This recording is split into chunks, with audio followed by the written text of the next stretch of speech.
Welcome back into ACC Football Kickoff. Let's talk about those Hokies, some of their offseason storylines. Their quarterback, Kyron Drones, announced he's coming back to Blacksburg. We just heard from him at the podium a second ago. Threw for over 1,500 yards and ran for over 330 last season after battling through an injury throughout the year.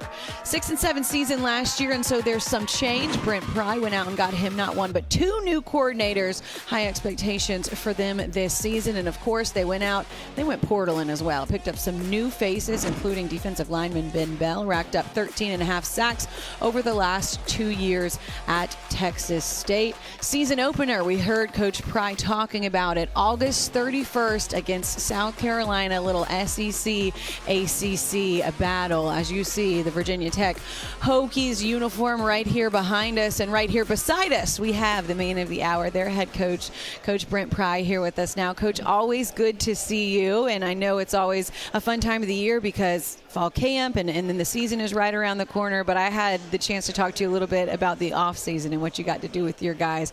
Took them on a little trip and surprised them a little. What did you do? Yeah, we took a little excursion down the highway about 45 minutes to the lake. And it wasn't to go boating and tubing. An old Boy Scouts camp, and, just a lockdown. Just the players and the coaches. We turned all electronics in for 24 hours, let the strength coaches have at it, on a couple of sessions, and had some former players come in, had some combat veterans come in. Just what we needed to kind of get this summer preparation over the top. I love that, Coach. I think when you do those different things, Eddie was looking at me. I didn't know why. No, Emac was looking at me like, why didn't you get an invite, Eddie? I didn't know if you did or didn't. I didn't know. I was told you didn't like snakes and bugs. You're right about that. Fact. Well, I'm glad I didn't. You would not have thrived in that. Sorry, He was protecting you. He was protecting you. Coach, I think what's so unique, about different things of football is this changing world, right? Yeah. And we're always trying to figure out. We have guys announcing they're staying. You're like, good. I didn't know that was a question. And just this world that we're in. But as you've gone through it and as you're getting more and more comfortable and feeling good of where you are, what has changed the most to you in these last couple of years of Virginia Tech? Yeah, I think you have to get to know your team faster.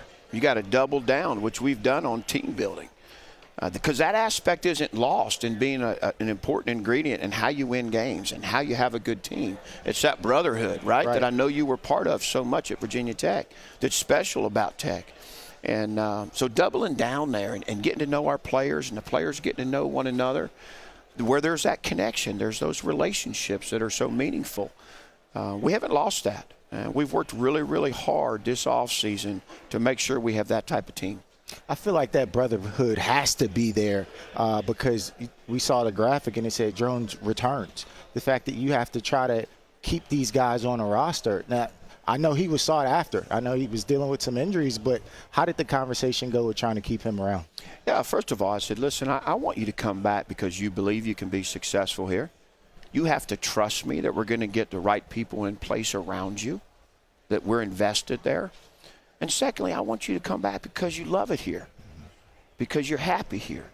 For all of our players, it's not just about being successful. I want them to be happy. I want them to love Virginia Tech like we do. And that helps when you're having that retention conversation at the end of the season. If they're happy, sometimes it doesn't matter. There might be twice the money somewhere else, but they're going to stay. Yeah. It's a big deal. And, again, it's ever evolving. Things that have changed on your staff, some new coordinators, some new strength coach, things of that nature. So just the feel of your staff and why you maybe chose some of those guys. Yeah, so it started with me. When you reflect on the season and where we came up short, we were all disappointed. And, it starts with me, and where do I need to be better? And that was very clear to me. I needed to insert myself in more places. Things where the standards and expectations weren't being met. How come?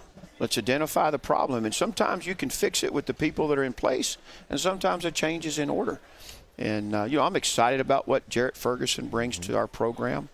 When you talk about wanting to be more mentally and physically tough, that's exactly who Jarrett is. It's who he was as a player. It's who he's been as a strength coach. So for him to lead that department, we've had a real uptick there. Tremendous respect from the players, from the coaches, and then obviously the leadership that Phil and Sam have brought. When you talk about offensively and you want to see Kyron Drones at his best, and Kyron You got a guy like Phil Montgomery who's developed quarterbacks his whole career. Gives us the best chance for Kyron to play to his potential all year long. I'm sorry, go ahead.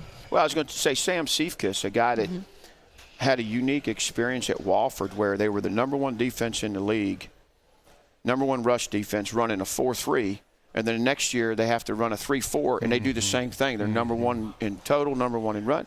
And then he goes to the NFL, and he's around some of the best defensive minds in the game at that level. So I'm excited about what both those guys are bringing to the table. You want to call plays, Coach? It was bothering me. I'm like, maybe you're not ready to answer it, but he was just eating at me. I'm like, call plays, Coach. You know what? Believe me, it crossed my mind. Yeah. But I'm not in that room enough to feel like I was going to give us the best chance.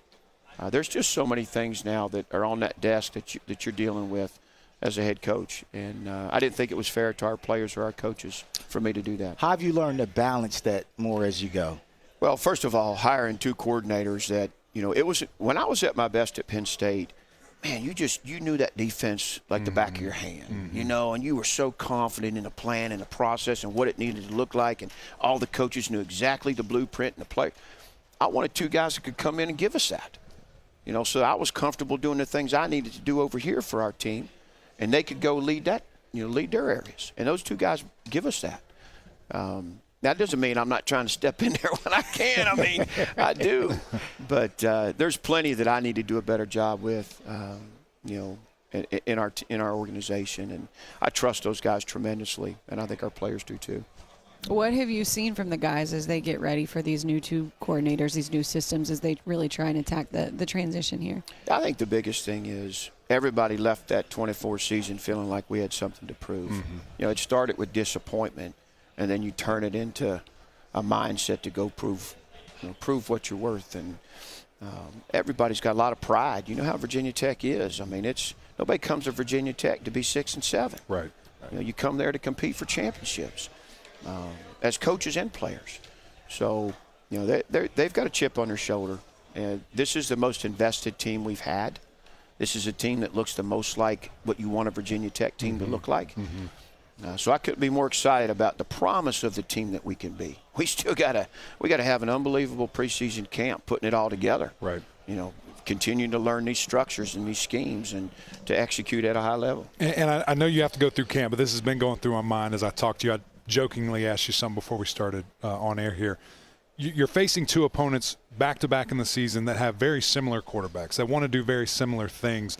So just as you're preparing in camp and maybe from a bigger philosophy standpoint, how does that affect camp? Will there be periods where that's what you're doing and you're game planning kind of maybe secretly? The guys might not know it, but y'all know what you're kind of doing here because those guys are so good at what they do. Yeah, we certainly do that. We're not going to talk about South Carolina much during camp, but as coaches, there's going to be preparation that occurs. We're fortunate because we have a guy like Kyron that can help us prepare for quarterbacks like that. We have certain periods that are, going to involve him moving around a little bit more, running the ball a little bit more. And, that'll help get us ready for those guys. Coach, real quick, before we let you go, you mentioned your quarterback, Kyron. What do you get for him for his birthday? A trip to the ACC I brought him to Charlotte. I took him to dinner last night. That's right. Coach, we're looking forward to seeing what you guys are able to do this season, starting with South Carolina on August the 31st. Always good to talk to you, Coach Pry. Thank you, guys. Appreciate everybody.